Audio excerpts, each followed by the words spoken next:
मत्ती रचित सुसमाचार अध्याय 22। यीशु फिर उनसे दृष्टांतों में कहने लगा, स्वर्ग का राज्य उस राजा के समान है जिसने अपने पुत्र का विवाह किया, और उसने अपने दासों को भेजा कि निमंत्रित लोगों को विवाह के भोज में बुलाए, परंतु उन्होंने आना न चाहा। फिर उसने और दासों को यह कहकर भेजा, निमंत्रित लोगों से कहो, देखो मैं भोज तैयार कर चुका हूँ, मेरे बैल और पले हुए पशु मारे गए हैं और सब कुछ तैयार है, विवाह के भोज में आओ। परंतु वे उपेक्षा करके चले दिए, कोई अपने खेत को, कोई अपने व्यापार को। अन्य लोगों ने जो बच रहे थे उसके दासों को पकड़कर उनका अनादर किया और मार डाला। तब राजा को क्रोध आया और उसने अपनी सेना भेजकर उन हत्यारों को नाश किया और उनके नगर को फूंक दिया। तब उसने अपने दासों से कहा, विवाह का भोज तैयार है, परंतु निमंत्रित लोग योग्य नहीं ठहरे, इसीलिए चौराहे पर जाओ और जितने लोग तुम्हें मिले सबको विवाह के भोज में बुला लाओ। अतः उन दासों ने सड़कों पर जाकर क्या बुरे क्या भले जितने मिले सबको इकट्ठा किया, और विवाह का घर अतिथियों से भर गया। जब राजा अतिथियों को देखने भीतर आया तो उसने वहां एक मनुष्य को देखा जो विवाह का वस्त्र नहीं पहने था। उसने उससे पूछा, हे मित्र, तू विवाह का वस्त्र पहने बिना यहाँ क्यों आ गया? उसका मुंह बंद हो गया। तब राजा ने सेवकों से कहा, इसके हाथ पांव बांधकर उसे बाहर अंधियारे में डाल दो, वहां रोना और दांत पीसना होगा, क्योंकि बुलाए हुए तो बहुत है परंतु चुने हुए थोड़े हैं। तब फरीसियों ने जाकर आपस में विचार किया कि उसको किस प्रकार बातों में फंसाए। अतः उन्होंने अपने चेलों को हेरोदिया के साथ उसके पास यह कहने भेजा, हे गुरु, हम जानते हैं कि तू सच्चा है और परमेश्वर का मार्ग सच्चाई से सिखाता है और किसी की परवाह नहीं करता, क्योंकि तू मनुष्य का मुंह देख कर बातें नहीं करता। इसलिए हमें बता, तू क्या सोचता है, कैसर को कर देना उचित है कि नहीं? यीशु ने उनकी दुष्टता जानकर कहा, हे कपटियों, मुझे क्यों परखते हो? कर का सिक्का मुझे दिखाओ। तब वे उसके पास एक दीनार ले आए। उसने उनसे पूछा, यह शाप और नाम किसका है? उन्होंने उससे कहा, कैसर का। तब उसने उनसे कहा, जो कैसर का है वह कैसर को, और जो परमेश्वर का है वह परमेश्वर को दो। यह सुनकर उन्होंने अचंभा किया और उसे छोड़कर चले गए। उसी दिन सदूकी, जो कहते हैं कि मरे हुओं का पुनरुत्थान है ही नहीं, उसके पास आए और उससे पूछा, हे गुरु, मूसा ने कहा था कि यदि कोई पुरुष बिना संतान मर जाए तो उसका भाई उसकी पत्नी से विवाह करके अपने भाई के लिए वंश उत्पन्न करे। अब हमारे यहाँ 7 भाई थे। पहला विवाह करके मर गया और संतान न होने के कारण अपनी पत्नी को अपने भाई के लिए छोड़ गया। इस प्रकार दूसरे और तीसरे ने भी किया और 7 तक यही हुआ। सब के बाद वह स्त्री भी मर गई। अतः जी उठने पर वह उन 7 में से किसकी पत्नी होगी, क्योंकि वह सब की पत्नी हो चुकी थी। यीशु ने उन्हें उत्तर दिया, तुम पवित्र शास्त्र और परमेश्वर की सामर्थ्य नहीं जानते, इस कारण भूल में पड़े हो। क्योंकि जी उठने पर वे न विवाह करेंगे और न विवाह में दिए जाएंगे, परंतु स्वर्ग में परमेश्वर के दूतों के समान होंगे। परंतु मरे हुओं के जी उठने के विषय में क्या तुमने यह वचन नहीं पढ़ा जो परमेश्वर ने तुमसे कहा, मैं अब्राहम का परमेश्वर और इसहाक का परमेश्वर और याकूब का परमेश्वर हूँ। वह मरे हुओं का नहीं परंतु जीवितों का परमेश्वर है। यह सुनकर लोग उससे के उपदेश से चकित हुए। जब फरीसियों ने सुना कि यीशु ने सदुकियों का मुंह बंद कर दिया तो वे इकट्ठा हुए। उनमें से एक व्यवस्थापक ने उसे परखने के लिए उससे पूछा, हे गुरु, व्यवस्था में कौन सी आज्ञा बड़ी है? उसने उससे कहा, तू परमेश्वर अपने प्रभु से अपने सारे मन और अपने सारे प्राण से अपनी सारी बुद्धि के साथ प्रेम रख। बड़ी और मुख्य आज्ञा तो यही है, और उसी के समान यह दूसरी भी है कि तू अपने पड़ोसी से अपने समान प्रेम रख। ये ही दो आज्ञाएं सारी व्यवस्था और भविष्यद्वक्ताओं का आधार है। जब फरीसी इकट्ठे थे तो यीशु ने उनसे पूछा, मसीह के विषय में तुम क्या सोचते हो? वह किसका पुत्र है? उन्होंने उससे कहा, दाऊद का। उसने उनसे पूछा, तो दाऊद आत्मा में होकर उसे प्रभु क्यों कहता है? प्रभु ने मेरे प्रभु से कहा, मेरे दाहिने बैठ, जब तक कि मैं तेरे बैरियों को तेरे पाँवों के नीचे न कर दूं। भला जब दाऊद उसे प्रभु कहता है तो वह उसका पुत्र कैसे ठहरा? इसके उत्तर में कोई भी एक बात न कह सका। उस दिन से किसी को फिर उससे कुछ पूछने का साहस न हुआ। अध्याय 23।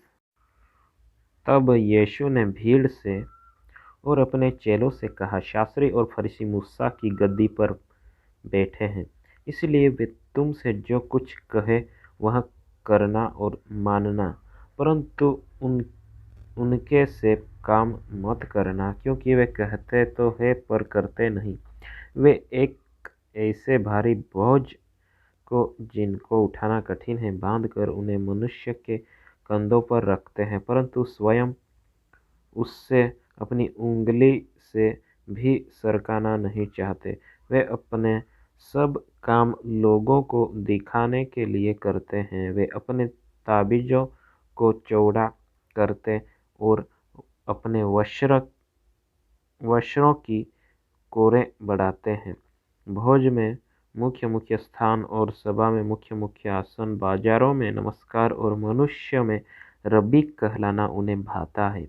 परंतु तुम रब्बी न कहलाना, क्योंकि तुम्हारा एक ही गुरु है और तुम सब भाई हो। पृथ्वी पर किसी को अपना पिता न कहना, क्योंकि तुम्हारा एक ही पिता है जो स्वर्ग में है। और स्वामी भी न कहलाना, क्योंकि तुम्हारा एक ही स्वामी है, अर्थात मसीही। जो तुम में बड़ा हो वह तुम्हारा सेवक बने। जो कोई अपने आप को बड़ा बनाएगा वह छोटा किया जाएगा, और जो कोई अपने आप को छोटा बनाएगा वह बड़ा किया जाएगा। हे कपटी शास्त्रियों और फरीसियों, तुम पर हाय! तुम मनुष्य के लिए स्वर्ग के राज्य का द्वार बंद करते हो, न तो स्वयं ही उसमें प्रवेश करते हो और न उसमें प्रवेश करने वालों को प्रवेश करने देते हो। हे कपटी शास्त्रियों और फरीसियों, तुम पर हाय! तुम विधवाओं के घरों को खा जाते हो और दिखाने के लिए बड़ी देर तक प्रार्थना करते रहते हो, इसलिए तुम्हें अधिक दंड मिलेगा। हे कपटी शास्त्रियों और फरीसियों, तुम पर हाय!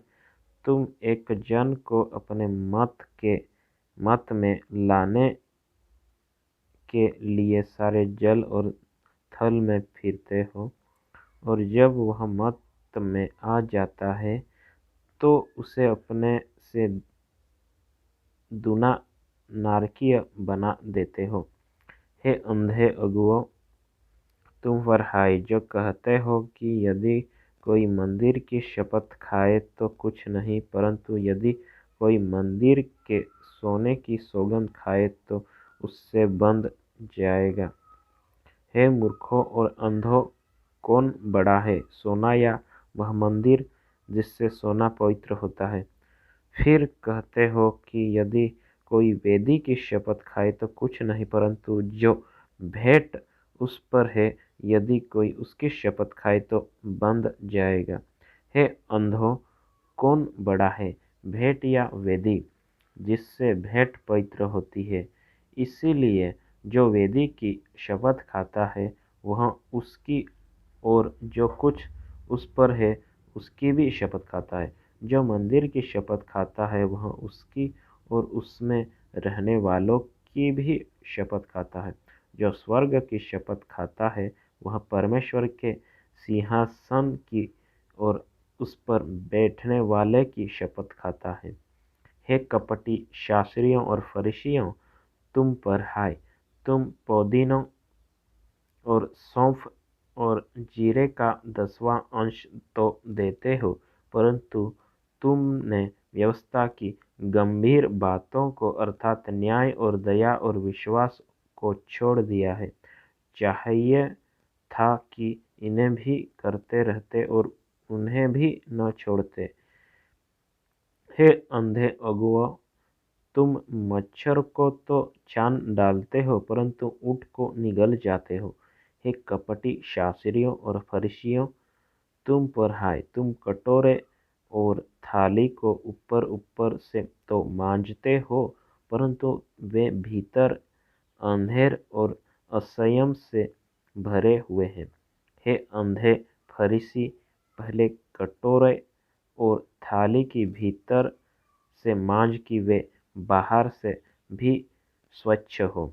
हे कपटी शास्त्रियों और फरीसियों, तुम पर हाय, तुम चुना फिरी हुई कब्रों के समान हो जो ऊपर से तो सुंदर दिखाई देती है परंतु भीतर मुर्दे ही, हड्डियों और सब प्रकार की मलिनता से भरी है।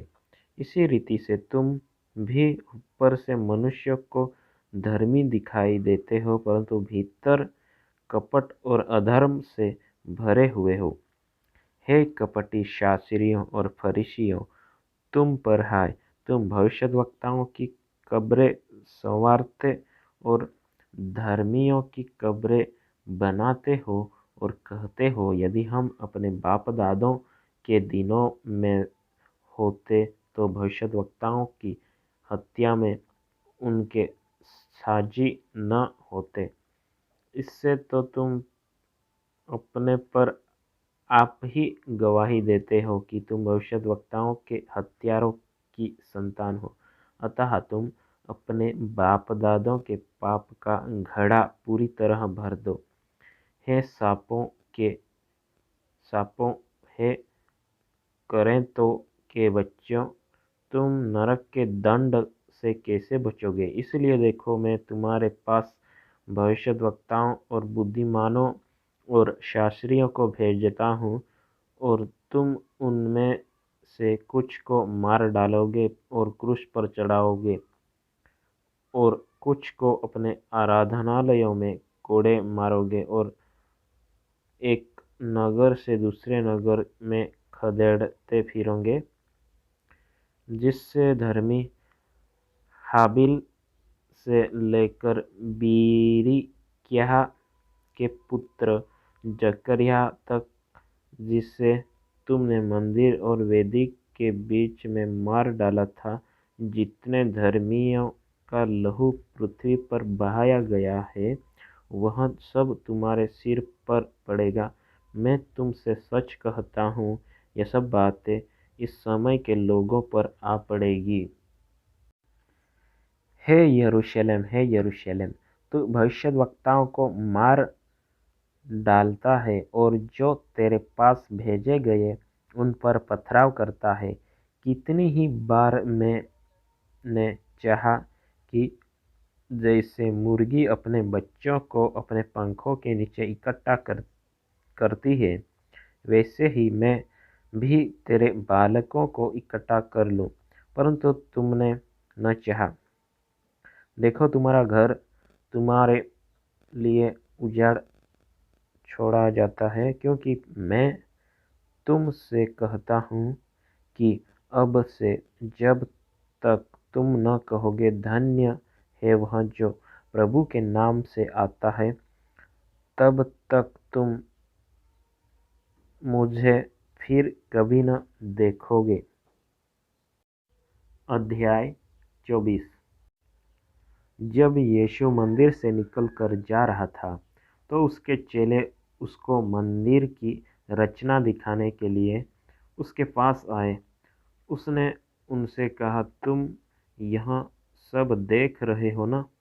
मैं तुमसे सच कहता हूँ, यहाँ पत्थर पर पत्थर भी न छूटेगा जो ढाया न जाएगा।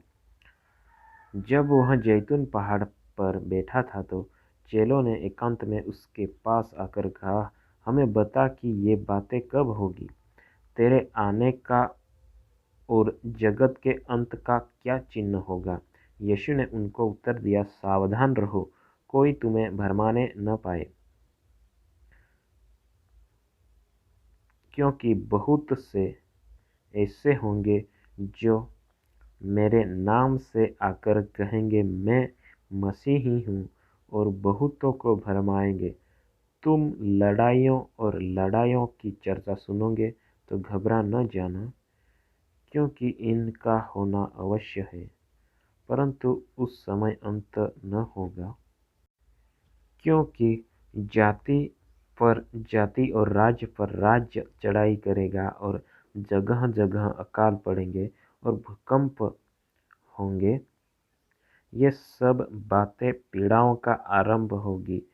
तब वे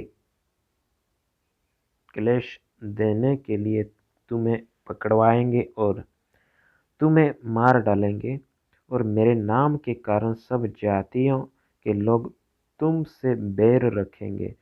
तब बहुत से ठोकर खाएंगे और एक दूसरे को पकड़वाएंगे और एक दूसरे से बैर रखेंगे। बहुत से झूठे भविष्यद्वक्ता उठ खड़े होंगे और बहुतों को भरमाएंगे। अधर्म के बढ़ने से बहुतों का प्रेम ठंडा पड़ जाएगा, परंतु जो अंत तक धीरज धरे रहेगा उसी का उद्धार होगा। और राज्य का यह सुसमाचार सारे जगत में प्रचार किया जाएगा कि सब जातियों पर गवाही हो, तब अंत आ जाएगा। इसलिए जब तुम उस उजाड़ने वाली घृणित वस्तु को, जिसकी चर्चा दानियल भविष्यद्वक्ता के द्वारा हुई थी, पवित्र स्थान में खड़ी हुई देखो, जो पढ़े वह समझे। तब जो यहूदिया में हो वे पहाड़ों पर भाग जाए, जो छत पर हो वह अपने घर में से सामान लेने को न उतरे, और जो खेत में हो वह अपना कपड़ा लेने को पीछे न लौटे। उन दिनों में जो गर्भवती और दूध पिलाती होगी, उनके लिए हाय हाय। प्रार्थना किया करो कि तुम्हें जाड़े में या सबत के दिन भागना न पड़े, क्योंकि उस समय ऐसा भारी क्लेश होगा जैसा जगत के आरंभ से अब तक हुआ, आरंभ से न अब तक हुआ और न कभी होगा। यदि वे दिन घटाए न जाते तो कोई प्राणी न बचता, परंतु चुने हुओं के कारण वे दिन घटाए जाएंगे। उस समय यदि कोई तुम्हें से कहे, देखो मसीह यहाँ है या वहाँ है, तो विश्वास न करना, क्योंकि झूठे मसीह और झूठे भविष्यद्वक्ता उठ खड़े होंगे और बड़े बड़े चिन्ह और अद्भुत काम दिखाएंगे, कि यदि हो सके तो चुने हुओं को भी भरमा दे। देखो, मैंने पहले से तुमसे यह सब कुछ कह दिया है। इसलिए यदि वे तुमसे कहे, देखो वह जंगल में है, तो बाहर न निकल जाना, या देखो वह कोठरियों में है, तो विश्वास न करना। क्योंकि जैसे बिजली पूर्व से निकलकर पश्चिम तक चमकती है, वैसे ही मनुष्य के पुत्र का भी आना होगा। जहाँ लोथ हो वहीं गिद्ध इकट्ठे होंगे। उन दिनों के क्लेश के तुरंत बाद सूर्य अंधियारा हो जाएगा और चंद्रमा का प्रकाश जाता रहेगा और तारे आकाश से गिर पड़ेंगे और आकाश की शक्तियाँ हिलाई जाएगी।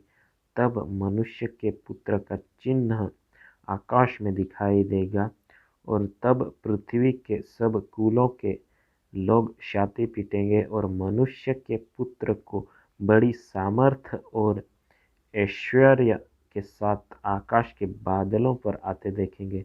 वह तुरही के बड़े शब्द के साथ अपने दूतों को भेजेगा और वे आकाश के इस छोर से उस छोर तक चारों दिशाओं से उसके चुने हुओं को इकट्ठा करेंगे। अंजीर के पेड़ से यह दृष्टांत सीखो। जब उसकी डाली कोमल हो जाती है और पत्ते निकलने लगते हैं, तो तुम जान लेते हो कि ग्रीष्म काल निकट है। इसी रीति से जब तुम इन सब बातों को देखो तो जान लो कि वह निकट है, वरन द्वार ही पर है। मैं तुमसे सच कहता हूँ कि जब तक ये सब बातें पूरी न हो ले, तब तक इस पीढ़ी का अंत नहीं होगा। आकाश और पृथ्वी टल जाएंगे, परंतु मेरी बातें कभी न टलेंगी।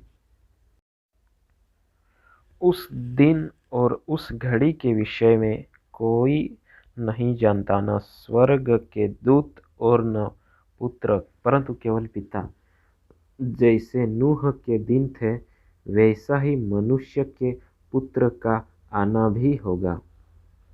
क्योंकि जैसे जल प्रलय से पहले के दिनों में जिस दिन तक कि नूह जहाज पर न चढ़ा, उस दिन तक लोग खाते पीते थे और उनमें विवाह होते थे, और जब तक जल प्रलय आकर उन सब को बहा न ले गया, तब तक उनको कुछ भी मालूम न पड़ा। वैसे ही मनुष्य के पुत्र का आना भी होगा।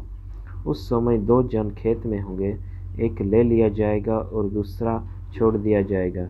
दो स्त्रियां चक्की पीसती रहेगी, एक ले ली जाएगी और दूसरी छोड़ दी जाएगी। इसलिए जागते रहो, क्योंकि तुम नहीं जानते कि तुम्हारा प्रभु किस दिन आएगा। परंतु यह जान लो कि यह घर का स्वामी जानता होता कि चोर किस पहर आएगा, तो जागता रहता और अपने घर में सैन लगने न देता। इसलिए तुम भी तैयार रहो, क्योंकि जिस घड़ी के विषय में तुम सोचते भी नहीं हो, उसी घड़ी मनुष्य का पुत्र आ जाएगा। अतः वह विश्वास योग्य और बुद्धिमान दास कौन है, जिसे स्वामी ने अपने नौकर चाकरों पर सरदार ठहराया कि समय पर उन्हें भोजन दे। धन्य है वह दास जिसे उसका स्वामी आकर ऐसा ही करते पाए।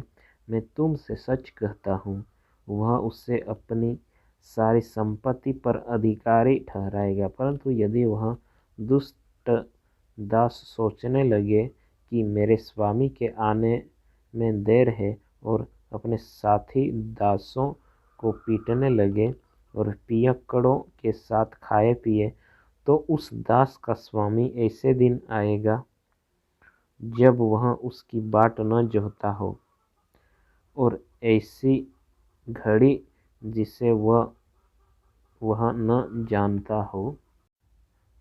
तब वह उसे भारी ताड़ना देगा और उसका भाग कपटियों के साथ ठहराएगा। वहाँ रोना और दांत पीसना होगा। अध्याय 25। स्वर्ग का राज्य उन 10 कुंवारियों के समान होगा जो अपनी मशालें लेकर दूल्हे से भेंट करने को निकली। उनमें 5 मूर्ख और 5 समझदार थे। मूर्खों ने अपनी मशालें तो ली, परंतु अपने साथ तेल नहीं लिया, परंतु समझदारों ने अपनी मशालों के साथ अपनी कुप्पियों में तेल भी भर लिया। जब दूल्हे के आने में देर हुई तो वे सब ऊँघने लगी और सो गई। आधी रात को धूम मची, देखो दूल्हा आ रहा है, उससे भेंट करने के लिए चलो। तब वे सब कुंवारियाँ उठकर अपनी मशालें ठीक करने लगी और मूर्खों ने समझदारों से कहा, अपने तेल में से कुछ हमें भी दो, क्योंकि हमारी मशालें बुझी जा रही है। परंतु समझदारों ने उत्तर दिया, कदाचित यह हमारे और तुम्हारे लिए पूरा न हो। भला तो यह है कि तुम बेचने वालों के पास जाकर अपने लिए मोल ले लो। जब वे मोल लेने को जा रही थी तो दूल्हा आ पहुंचा, और जो तैयार थी वे उसके साथ विवाह के घर में चली गई और द्वार बंद किया गया। इसके बाद वे दूसरी कुंवारियाँ भी आकर कहने लगी, हे स्वामी, हमारे लिए द्वार खोल दे। उसने उत्तर दिया, मैं तुमसे सच कहता हूँ, मैं तुम्हें नहीं जानता। इसलिए जागते रहो, क्योंकि तुम न उस दिन को जानते हो न उस घड़ी को, क्योंकि यह उस मनुष्य की सी दशा है जिसने परदेश जाते समय अपने दासों को बुलाकर अपनी संपत्ति उनको सौंप दी। उसने एक को 5 तोड़े, दूसरे को 2 और तीसरे को 1, अर्थात हर एक को उसकी सामर्थ्य के अनुसार दिया, और तब परदेश चला गया। तब जिसको 5 तोड़े मिले थे, उसने तुरंत जाकर उसने उनसे लेन देन किया और 5 तोड़े और कमाए। इसी रीति से जिसको 2 मिले थे उसने भी 2 और कमाए, परंतु जिसको 1 मिला था उसने जाकर मिट्टी खोदी और अपने स्वामी के रुपये को छुपा दिया।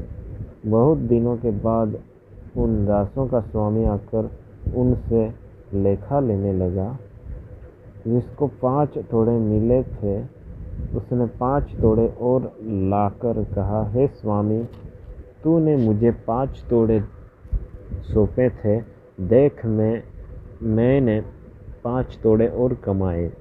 उसके स्वामी ने उससे कहा, धन्य है अच्छे और विश्वास योग्य दास, तू थोड़े में विश्वास योग्य रहा, मैं तुझे बहुत वस्तुओं का अधिकारी बनाऊंगा।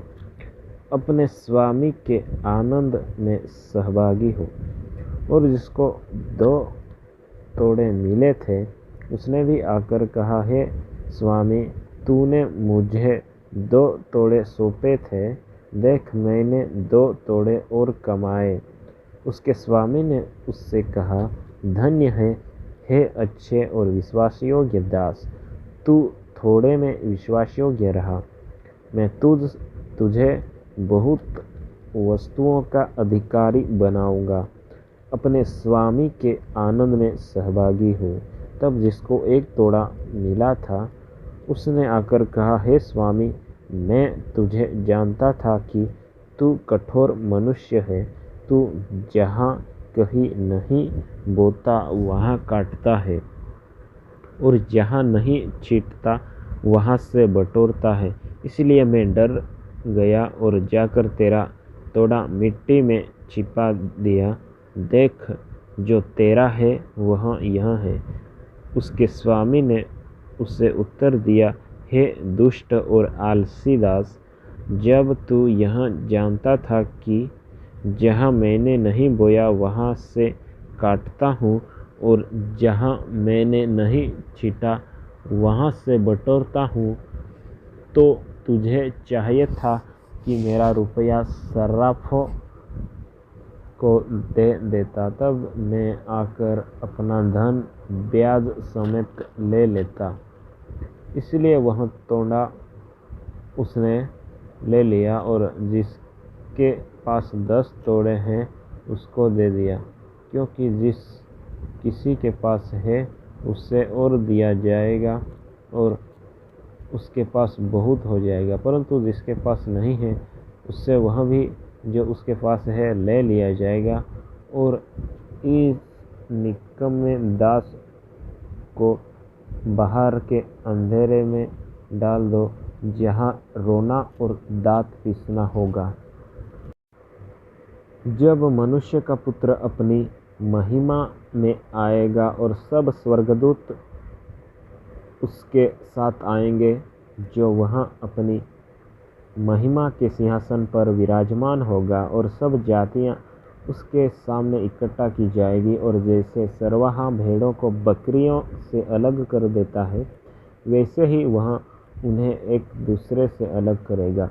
वह भेड़ों को अपनी दाहिनी और बकरियों को बाईं ओर खड़ा करेगा। तब राजा अपनी दाहिनी ओर वालों से कहेगा, हे मेरे पिता के धन्य लोगों, आओ उस राज्य के अधिकारी हो जाओ जो जगत के आदि से तुम्हारे लिए तैयार किया गया है। क्योंकि मैं भूखा था और तुमने मुझे खाने को दिया, मैं प्यासा था और तुमने मुझे पानी पिलाया, मैं परदेशी था और तुमने मुझे अपने घर में ठहराया, मैं नंगा था और तुमने मुझे कपड़े पहनाए, मैं बीमार था और तुमने मेरी सुधि ली, मैं बंदी गृह में था और तुम मुझसे मिलने आए। तब धर्मी उसको उत्तर देंगे, हे प्रभु, हमने कब तुझे भूखा देखा और खिलाया, या प्यासा देखा और पानी पिलाया? हमने कब तुझे परदेशी देखा और अपने घर में ठहराया, या नंगा देखा और कपड़े पहनाए? हमने कब तुझे बीमार या बंदीगृह में देखा और तुझसे मिलने आए? तब राजा उन्हें उत्तर देगा, मैं तुमसे सच कहता हूँ कि तुमने जो मेरे इन छोटे से छोटे भाइयों में से किसी एक के साथ किया, वह मेरे ही साथ किया। तब वह बाईं ओर वालों से कहेगा, हे शापित लोगों, मेरे सामने से उस अनंत आग में चले जाओ जो शैतान और उसके दूतों के लिए तैयार की गई है। क्योंकि मैं भूखा था और तुमने मुझे खाने को नहीं दिया, मैं प्यासा था और तुमने मुझे पानी नहीं पिलाया, मैं परदेशी था और तुमने मुझे अपने घर में नहीं ठहराया, मैं नंगा था और तुमने मुझे कपड़े नहीं पहनाए, मैं बीमार और बंदी गृह में था और तुमने मेरी सुधि न ली। तब वे उत्तर देंगे, हे प्रभु, हमने तुझे कब भूखा या प्यासा या परदेशी या नंगा या बीमार या बंदीगृह में देखा और तेरी सेवा टहल न की? तब वह उन्हें उत्तर देगा, मैं तुमसे सच कहता हूँ कि तुमने जो इन छोटे से छोटों में से किसी एक के साथ नहीं किया, वह मेरे साथ भी नहीं किया।